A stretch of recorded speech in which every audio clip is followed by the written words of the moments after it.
Xiao Yan bergumam, tidak perlu terlalu banyak berpikir, ini pasti ada hubungannya dengan He Feng Xichang.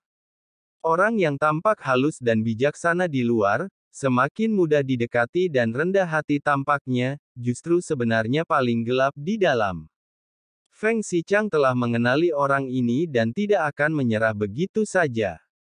Tampaknya dia ingin meraup keuntungan sementara orang lain tetap menjadi nelayan.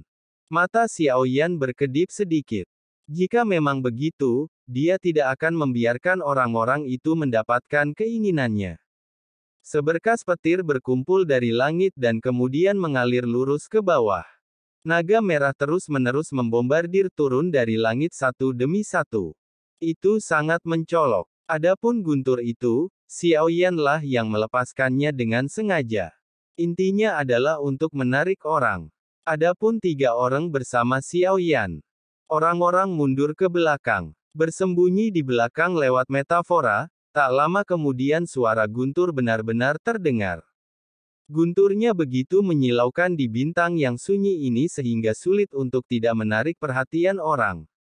Mengikuti pandangan Xiao Yan, totalnya ada 4 sosok. Pria terkemuka itu memandang sekelilingnya tetapi tidak melihat sosok apapun. Dia juga seorang kultivator tingkat ketiga. Tidak mengetahui berapa banyak tingkat yang telah dibukanya, Xiao Yan dapat merasakan aura yang dipancarkannya. Kecuali sang pemimpin, 3 orang lainnya adalah dewa abadi. Lagi pula, hanya beberapa dewa abadi yang bisa mencapai tingkat ketiga dari tingkat pertama. Jika orang-orang dari dunia lain tidak datang ke sini satu demi satu, akan sulit untuk mengumpulkan begitu banyak dewa abadi dan kuat di daerah misterius ini. Guntur Xiao Yan belum berhenti, dan guntur masih menyambar di langit. Setelah keempat orang itu muncul, pikiran Xiao Yan bergerak, dan guntur segera membombardir keempat orang itu. Pria terkemuka itu mendengus dingin, mengangkat tangannya dan melambaikan lengan bajunya, dan guntur yang menyambar tidak hancur seperti yang diharapkannya, tetapi menyelimuti tubuhnya. Dia pikir itu hanya guntur biasa. Faktanya, mereka tidak tahu bahwa ini karena guntur langit penghancur kekosongan milik Xiao Yan mengandung aturan guntur. Dengan suara ledakan yang keras, lelaki itu terkejut. Hei, guntur aneh itu ternyata mengandung aturan. Pria itu menggoyangkan lengan bajunya dan berlari, berpura-pura tenang, tetapi kemudian tubuhnya mulai berkedut tanpa sadar. Melihat ini, Ye Beijing dan Xiao Yuli tidak bisa menahan tawa. Tetapi suara kecil itu tetap menarik perhatian pria itu, dan dia pun segera melihat sekelilingnya. Ye Beijing dan Xiao Yuli langsung tenang. Mereka berada di tumpukan cangkang kepompong yang pecah. Ada banyak sekali cangkang kepompong di sini.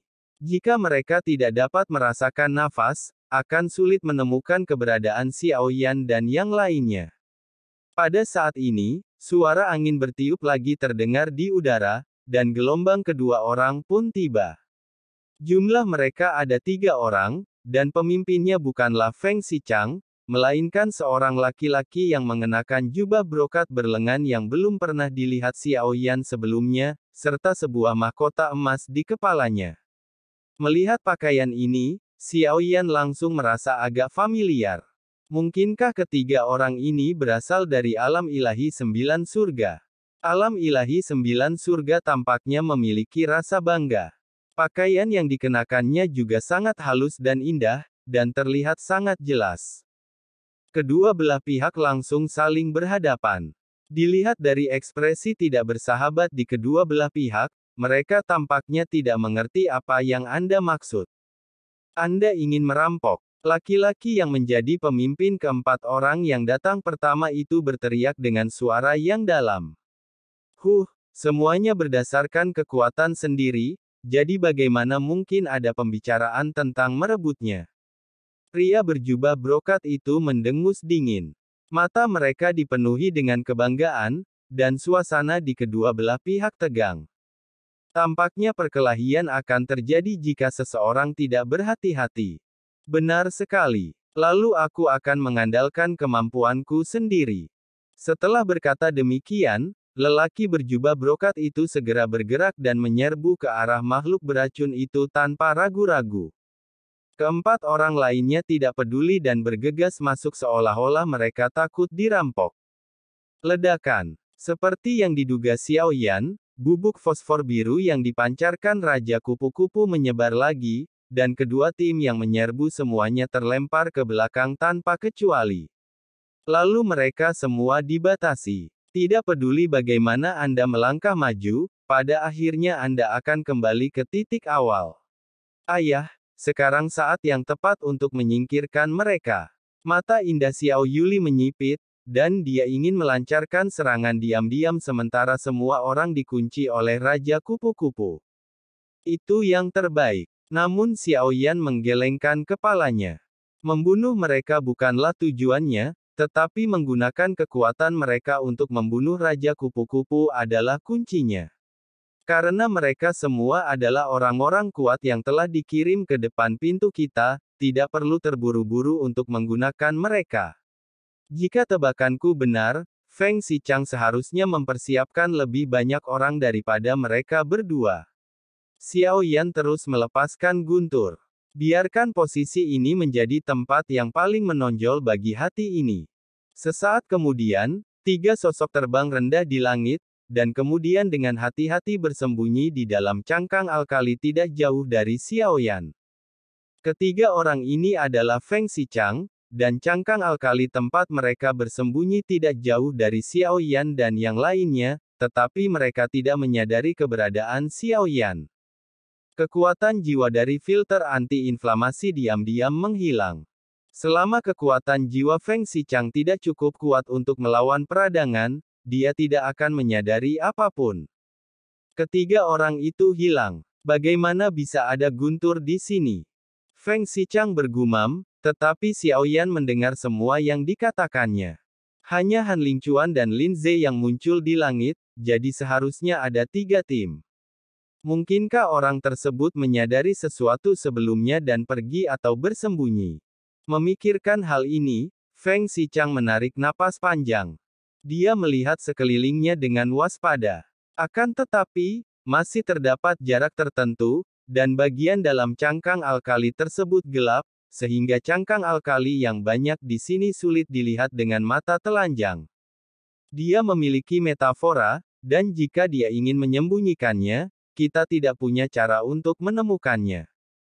Dengan pikiran teliti orang ini, kita pasti akan mati jika tetap tinggal di sini. Berjalan. Feng Xichang masih merasa itu terlalu berisiko, jadi dia segera bergerak dan ingin membawa kedua wanita itu pergi. Namun, saat Feng Xichang hendak pergi, terdengar suara gemuruh di kejauhan, menandakan bahwa tim yang dipimpin Han Lingchuan dan Lin Ze telah melancarkan serangan terhadap Raja Kupu-Kupu. Jelas ini bukan pertama kalinya mereka di sini. Oleh karena itu, ia memiliki pemahaman mengenai Raja Kupu-Kupu dan telah menemukan cara untuk menghadapinya, meskipun cara itu akan membatasi tubuhnya. Namun, selama jarak serangannya cukup jauh, ia masih dapat melukai Raja Kupu-Kupu. Meskipun Raja Kupu-Kupu ini memiliki aturan yang kuat, ia tidak memiliki pertahanan yang kuat, jadi serangan kecil saja akan membuatnya khawatir. Pernah ketakutan. Kemudian ia akan mengepakkan sayapnya dan terbang menjauh.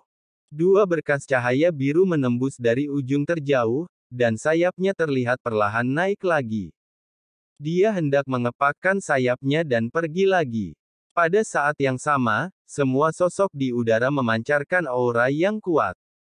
Dia bahkan mengeluarkan harta karunnya sendiri yang berisi kekuatan pertahanan yang dahsyat. Lonceng emas dan atap tulang.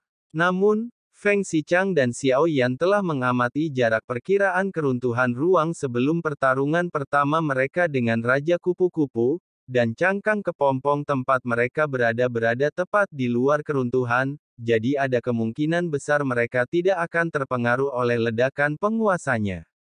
Mereka telah mengamati jarak perkiraan keruntuhan ruang angkasa, dan cangkang kepompong tempat mereka berada tepat di luar keruntuhan, jadi ada kemungkinan besar mereka tidak akan terpengaruh oleh kekuatan aturan yang diletuskan.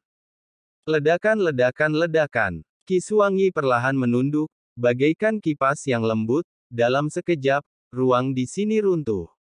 Di bawah kekuatan aturan ini, bagian atas tulang lonceng emas itu menjadi rapuh seperti kulit telur dan hancur total. Semua sosok di langit berubah menjadi garis darah. Semuanya tertembak ke belakang.